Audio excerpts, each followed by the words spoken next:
Okay, welcome to the second video in this series on fields. Today we're going to talk about force fields, so the different types of force fields and field diagrams that you might have, and the different shapes. So you might have a monopole field, a dipole field, or a uniform field. Now look at those broody Avengers at Wakanda. And there's the force field in the background, so hopefully that's going to protect them. Who knows if it is? We'll have to find out. Okay, so a little bit of a recap, but what is a force field in physics? It's different to the Avengers movie. Let's define it here. It's the direction and magnitude, or vectors, of force on an object at all points in space. So, like we had in the last video, that diagram of the Earth, those arrows tell you the direction of force on a mass at any given point in space, all pointing towards the center of the Earth. Okay, let's quickly recap the three types of force, which were gravitational, electrostatic, and magnetic. Gravity acts on mass. It can only be attraction. Electrostatics, that's a stronger force than gravity, attraction and repulsion.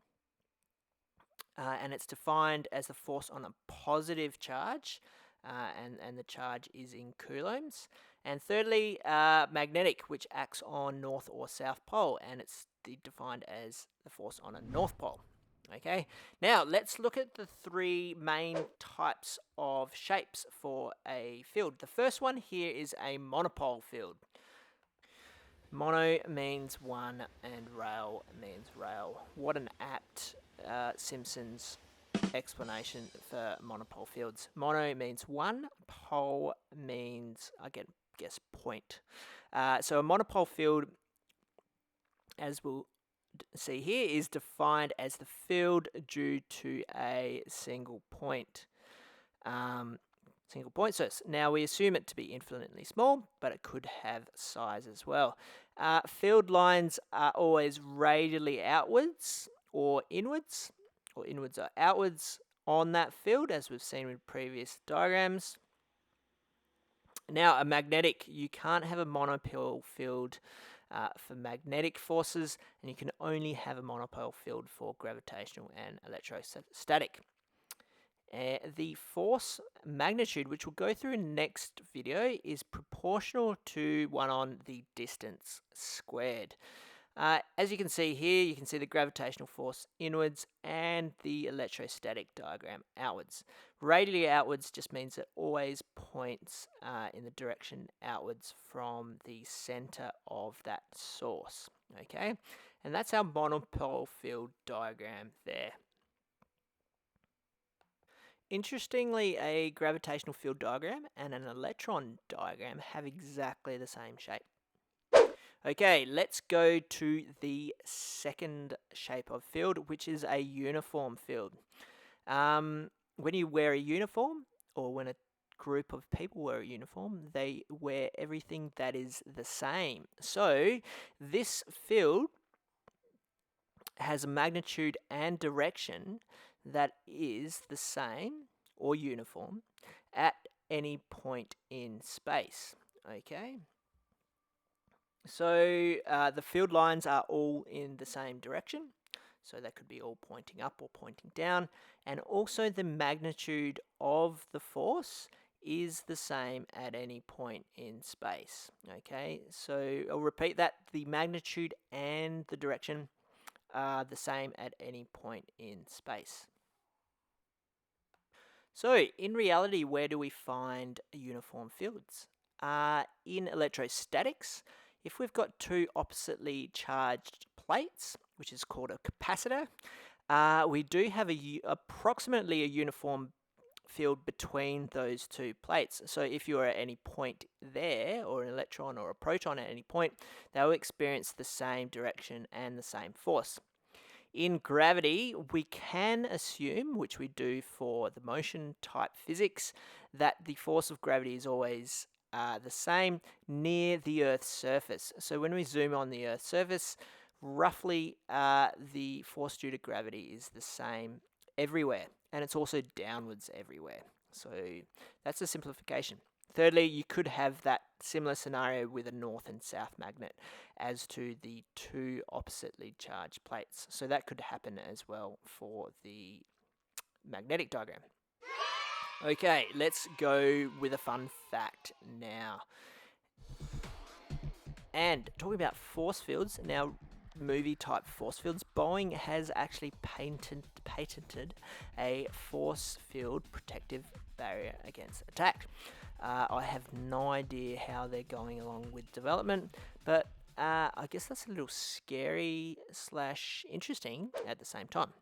Okay, let's go to our final shape of field, which is the dipole field. Now, dipole, carbon dioxide means dioxide, two oxygens. So dipole just means a field due to two point sources. Okay, that create the field itself. Okay, so you've got 2 point sources. They could be like point sources, so 2 positive charges, or they could be opposite, so a north and a south side of a magnet, for example, or a positive and negative charge.